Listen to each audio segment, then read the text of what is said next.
Hi, I'm Dhruti Shah, and this is my podcast, Have You Thought About? Thank you for joining us for Season 2.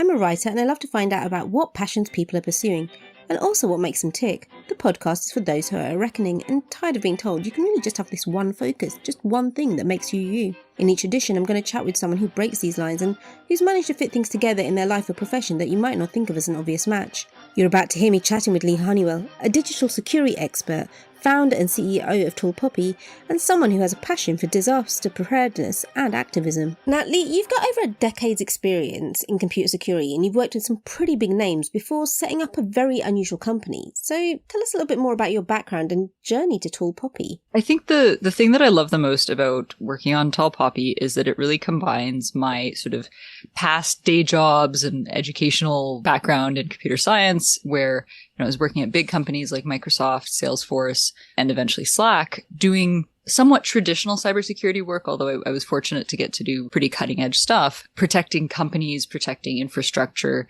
all of that stuff, super important and very formative in my career. And at the same time, I was doing a lot of activist work, I was doing organizing, and being able to combine the two in the way that we work with individuals, and in many cases, individuals who are themselves fighting for social change and social justice. I think that's something that I find really fulfilling about the current work and the work that we do with Tall Poppy. But what is Tall Poppy? For people who think maybe it's like something gardening related, what is this cool thing that you've actually created? So we're a cybersecurity company focused on personal cybersecurity. So, many people have done the sort of you work at a big company and you have to do the security training that's don't click on the phishing email and get the company hacked. Our focus is really making sure that people don't get hacked and people don't experience cybersecurity issues as well as more broad sort of personal security issues. We originally came at it from the angle of online harassment, that was the big blow up issue that people were dealing with, these sort of online mobbings and cyber stalking, all of this. People sometimes use the term cyberbullying, which I've always found it's just bullying. It happens to be on a computer, but it's, and I think calling it bullying in many ways also sort of takes away from the severity of some of the stuff that we've dealt with, where it's very much full on criminal stalking. I've never been one to really that sort of cyberbullying thing. I think diminishes a little bit of the threats that people face. So really the focus is that sort of personal cybersecurity outside of the corporate firewall, protecting people's personal accounts, personal information, and personal safety. But how did you make that move from taking perhaps more secure roles and being no, I'm going to go away, I'm going to create this app, create this thing that's actually quite at the vanguard? There's not a lot of things out there like what you've created. So how did you take that risk, as it were? The fortune and the misfortune. I think the fortune is that I was in a position where I'd been working in tech for a bunch of years. I had some savings, I had a network, I had access to venture capital. And so in many ways, I was very fortunate. And then the misfortune is sometimes there's an itch that nobody else has scratched yet, and you got to be the one to scratch it. And I actually came up with the idea that would eventually become Tall Poppy all the way back in 2014 during the Gamergate crisis, when all of these women video game journalists and critics were getting attacked online by a horde of weirdos who really had too much time on their hands. The sort of idea came to me that how do we get leverage to support people who are dealing with stuff like this? And, when you think about who can be the sort of payor for stuff like this, it could be the individual, and that sucks. It could be governments or agencies, sort of the nonprofit world. Or when it's people that have a job, shouldn't the employer have a duty of care to protect people who are dealing with these personal security, personal safety issues in the course of their job? And that was the real lightning bolt moment, was oh, this is something that companies should be paying for to protect their staff. So came up with the idea all the way back in 2014, but I was living in the US on a visa, and you're not allowed to start companies on the visa that I was on. So I was I guess I'm just going to keep thinking about this for 4 years until I got my green card. And then I got my green card in February 2018, and I incorporated in April. So that was I was kind of well, nobody else has done this. Clearly, this is something that I still need to do. I've still been thinking about it. I still see it as a need in the world. And the rest is history. Your passion, how did you make sure that it was maintained? Because 4 years is a long time, especially in the tech world. If you think about that time frame, there was an election in 2016. That was pretty stressful living in the States as somebody as an immigrant. There were a lot of things going on day to day, but I kept doing the work fundamentally in my evenings and weekends, working one-on-one with individuals who were dealing with these severe personal security issues. Whether it was because of activism, whether it was connected to an intimate partner violence scenario or intimate partner abuse, we saw a real rise in that time in a type of malware called stalkerware, which is, or spouseware, which is an even creepier term. This is sort of apps that people would install on their significant other's phones, either with or without their knowledge, and then use them to surveil things like location. And there's also, mobile devices have built-in functionality that allows for that kind of surveillance. Stuff like the Find My in iOS, you can consensually share your location with people. Sometimes that's a healthy and good thing if it's a parent who's trying to keep track of a small child. But in an abusive situation, that can be really, really scary. So really sort of tracking that arc of the field, staying current with threats that people were facing. And then when I had the sort of logistical opportunity and the time was right for me personally, I was able to, actually start the company and hit the ground running because I'd been keeping up to date. And I also spent a lot of time, it's sort of cheesy, but learning about entrepreneurship and talking to other people who started companies and learning all that stuff so that when I was actually logistically able to, particularly with the visa stuff, I was able to start the company. You're a founder. You're not a conventional type of founder. So what's that journey been like? Ups and downs, but generally trending upwards. I think it has been harder in ways that I didn't anticipate. And some of the things have been easier. Stuff that's been harder has been things like fundraising. There's an oft-touted statistic that 3% of venture capital is raised by women, which is pretty depressing if you think about some of the big brands and names in the world that were founded by women. And I think every woman founder goes into this being oh, I know it's 3%, but it can't be that hard, right? I'm really good at what I do. There's always the sort of I didn't follow up on that one email. Maybe it's not. Maybe I'm not dealing with bias. Maybe it's actually just that I suck personally, right? Then I come back to 3%. That's pretty bad. That's pretty bad. So I'm very fortunate to have some fantastic investors on my cap table that have believed in the company, that have believed in me and my team. But I think the fundraising thing has been legitimately really, really hard. Hopefully by the time this podcast comes out, we'll have some exciting news to share. So stay tuned. It's been a slog. I think that's the technical term. The stuff that's been easier that people I feel constantly complain about, I hear other founders being man, it's so hard to hire. It's so hard to get the word out. And I think we have the sort of fortune of this is an issue that people care a lot about and want to work on. And so, when we've been recruiting, when we've been hiring, we've just had a ton of incredible people apply. I feel if I had the budget, I could hire twice as, I could double the team tomorrow, which would be challenging for other cultural reasons. But I think I've been very, very fortunate that hiring amazing people has been relatively easy compared to what I hear from other people. And also just we've done basically no marketing since day one, and we're doing pretty good. And a lot of that has been that people like you want to talk about these stuff, and I'm really, really grateful for that. So we actually have our first marketing intern right now. She's been making TikToks. It's very exciting. Figuring out the things that are hard for us that are easy for others and the other way around has been a really interesting part of the journey. You're awesome. I'll keep saying that every so often. But how do people discover who you are? You have a marketing intern now. Is it word of mouth? And also, not just people in terms of who need what Tall Poppy offers, what you offer, but the investors too. Is it a lot of cold calling? Is it a lot of, actually, here's one person who really believes in me. Can they recommend me to somebody else? How does that actually work? Because it feels like connections are actually quite important in this game, in the investor game. It's been super interesting seeing how the word of mouth and networks work in this field. A couple of the ways that we've gotten the word out. I used to be very active on Twitter, RIP. And so certainly social and the social presence, a lot of referrals. We've worked with a number of particularly trust and safety teams. So these are the teams at tech companies who they ban the like internet Nazis or whatever the sort of current bout of nastiness is. Those teams are the folks that do content moderation. And one thing that we found is that the trust and safety community is very tight knit. Everybody knows each other. And so when we ended up working with a couple of like major company platforms whose names start with T, the sort of diaspora of folks from those companies who now work at other companies tend to like bring us in subsequent roles. So we've seen a lot of business come that way as people move around in these various roles. Doing sort of media, talking about what we do, I think has been really useful in terms of just a thing that I learned in the sort of like, as I'm learning how to do sales, like I'm a security person, I'm computer scientist, like I'm not a business person by training, and learning how to do sales has been a big piece of like what I sort of didn't even know what I didn't know going into this. A big thing has been this sort of like idea of educating people about the thing that we do even exists, right? I think that's one of the really interesting challenges of building something new is that people don't even realize that there might be a solution to the problem that they're having. So just literally just like talking to people like you about what we're doing is one of the most important things that we've been doing in terms of the sort of like promotion of the thing. So,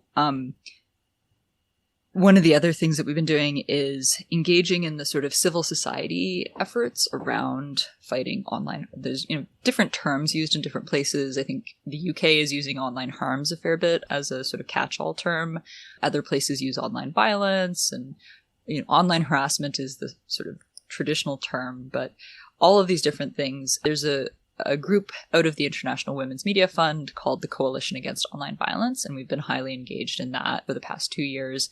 We have sort of regular calls and talk around what are the different efforts in the world, in like civil society, nonprofit land, around combating online harms. That's been a really important way for us to like give back, because, we are a commercial for-profit company, although we're not profitable yet, but being able to participate in that dialogue, in that discourse, and be a resource and service provider to that community and the various communities that they support has been really important to us. So just to make sure that we break it down for the audience, like if you're an individual, can you download Tall Poppy, or is it something you have to get your company to sign up for? And then just again, very quickly, what happens once you log on? Like, how does it help you? Yeah. So we currently only sell to businesses. We really don't want to be charging individual consumers for the work that we do. So our like official product is something that we only sell to businesses and organizations. The other things in terms of the participation in the ecosystem, we work with a number of groups that provide public and free resources. Back in the summer, we released a new guide to staying safe online on the Feminist Frequency Games Harassment Hotline website. So that was actually a guide that was originally produced in 2014. And this was the first big update of this guide in quite a few years. And we're really, really proud of having been able to contribute to that. We did the sort of tech editing of it. We're also involved in a number of other projects that provide public resources for individuals who aren't necessarily like coming through a company. One of my favorite resources along those lines is the Consumer Reports Security Planner. This is a free public tool that anyone can use to improve their overall personal cybersecurity and personal safety practices. It's really like the best product on the market for the general public. So highly, highly recommend checking that out. I believe it's securityplanner.org. And then we have an extensive public resources page where we link to all of this different stuff, a whole number of resources, both from the sort of tech support, like how do you keep people from hacking into your stuff, but also the sort of psychosocial support, because I think that's one of the things that, we can say cybersecurity very broadly, but also specifically talking about stuff like online violence. We don't talk enough about how like upsetting and frankly traumatizing some of this stuff can be, even if it's just a scam or just some sort of like untargeted attack. It can still be like really upsetting to people. And I think making sure that folks have that sort of psychosocial support and resources is really important to me. So to your actual question of like, if somebody, works at a company that we work with, what is the process? We do two things. We have a web app that can scale to like an entire company. It walks people through protecting themselves proactively, as well as if you do become the target of online harassment, what are the things that you can do to mitigate and reduce the harm? We also provide incident response support within the context of our like customer base. So, folks can obviously self-serve through the app, or we will get on the phone with them and walk them through threat assessment, potentially working with law enforcement if that's something that they're comfortable with all the sort of asterisks of law enforcement, like really struggles to deal with this stuff. And also lots of people do not feel comfortable interacting with law enforcement for many very valid reasons. So we've got this web app that we built, we roll out broadly. We also do a sort of executive service where we go over one-on-one with folks. And typically this is, going by the name, it's executives, it's particularly high profile people within an organization. And it is a more expensive service because it requires a human to like interact with the person. So we don't tend to roll that out super, super broadly within organizations. But we do two big things there. One is what we call a digital footprint assessment. In the digital footprint assessment, the sort of like joking way I explain it, but it's like pretty accurate, is we basically like cyberstalk you with your consent. So, if I was really mad at Druti, what would I find about her on the internet? Too much. We basically do that. Walk through people's like online profile, use a bunch of tools to figure out, what kind of data breaches has your email address been in. Therefore, I can find out your like Neopets account from 2014 or whatever. Hey, you might want to reset the password to that because I found the password in a breach dump and stuff like that. So that's the digital footprint assessment. And then the second piece is an advanced security review. This is where a deep dive one-on-one interview where we go over like, how do you use technology? And then we make customized recommendations based on how you're currently using stuff and what you could do to secure the stuff that you already use. See, it's so weird because a lot of what you say makes common sense, but you are at the vanguard of a lot of this in terms of like the company itself, in terms of the way that you've been thinking, in terms of the conversations that you're having. So that's going to let me sort of segue a little bit. You're clearly multi-talented, multifaceted. How do you not break with so many ideas, with such a big brain and so many different things going on? And also the fact that you're working in security and it's not necessarily the most positive space to be in constantly. I think a big thing for me has always been, in terms of making this work sustainable and not too crazy making, is really like identifying what is the small chunk of the world that I can break off and fix in a very like small contained way.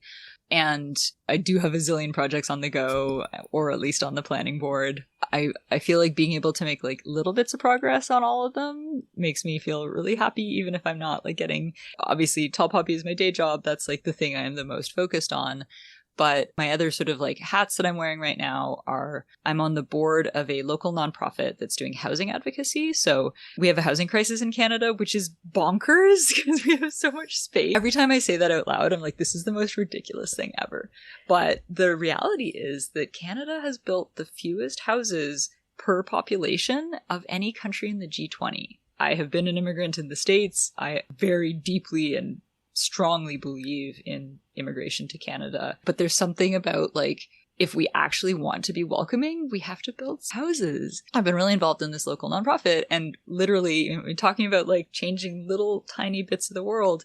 I show up at these like Zoom housing consultation meetings for like an 18-unit apartment building that people are like up in arms about, oh, you're going to cast a shadow over my backyard, or like, this is going to add all this traffic on this like really high traffic street. And I'm just like, hey, we are in a housing crisis and a climate crisis. Can we get this building built, please? And one of the really like powerful things that I learned about housing a few years ago, which honestly just was one of those like total mind blown moments, is the people who are already here, they are the ones that are showing up at these meetings to say like, I don't want this. I don't want more neighbors. The people who are not yet in those 18 units, we don't know who they are. They don't know to show up at that Zoom meeting. And so it is the responsibility of those of us who are already here, who know that this is a problem, to show up and be like, no, actually, we need to build this building. One of my big hobby horses right now is housing. Can I just throw something into the mix? Because actually, I'd quite like to hear your thoughts on this, because I was at a conference very recently where you mentioned climate and people were talking about something similar with nature and people being a voice for nature, like representing the rivers or representing particular elements of nature in those meetings, whether it's planning meetings or like government meetings. But what you're doing is at a smaller scale, a particular component, as you say, housing. But it's interesting that there is that movement going on where people are stepping up beyond who they are specifically in order to be able to represent not necessarily the voiceless, but those who don't actually know what's going on or can't be there, even though they're the ones that are subject or to just it. like physically aren't there yet. A couple of years ago, I read Kim Stanley Robinson's Ministry for the Future, which is a sort of near future climate change science fiction. And I highly, highly recommend it. Kind of content note for the first couple chapters describe like an unsurvivable heat wave in India. And it's really, really like, it's a rough scene. So I always like caveat that so that people don't dive into this book and they're like, oh my God. Because I was definitely like sobbing by like the third chapter, but it's worth it. Super worth it. The book is amazing. Going by the title, Ministry for the Future, the sort of conceit of the book is that the United Nations sets up a ministry to engage in like the legal defense, like through litigation and stuff, of people who have not yet been born. And this is actually a like legal strategy that is being tried in the real world. And as you mentioned, the defending the lakes and the rivers, there has been, I think Greta Thunberg, the climate activist, she's one of the folks that has been like advocating for this strategy of like literally children suing governments and polluters and all of these different folks that are like messing things up because there's a future harm. And I think that's I'm not a lawyer, although I was raised by a pack of lawyers, but I think it's a really, really interesting strategy. A good segue to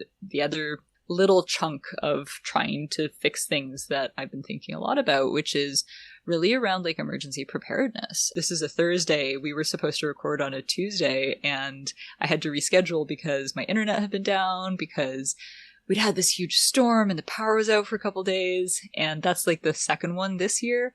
And last year we had a derecho, which is something I only learned about recently, but it's basically a tornado without the twisters. It's like that degree of storm, but there's no funnels that touch down. And so we had this derecho in May 2022 in Ottawa, which took out, I think, about 250,000 people's power. We were without power for 9 days. And thankfully, like, we have a generator because we've been thinking about this stuff. But that is like, we were very lucky to have a generator. We didn't have internet for 9 days. So that was challenging. But just thinking about all of that sort of like, as we're dealing with this increased frequency of weather events. I grew up in Ottawa. We did not have tornadoes when I was growing up. That was just like, it was not a thing. And we've now had 2 this year so far, and the derecho last year. This is like very, very different. And so anytime that people are like doubting climate change, I'm like, do you not see what's happening? Like, I did not grow up in a place with tornadoes. So that's kind of wild. But when I was living in San Francisco before I moved home to Canada, I went through a program called NERT, the Neighborhood Emergency Response Team.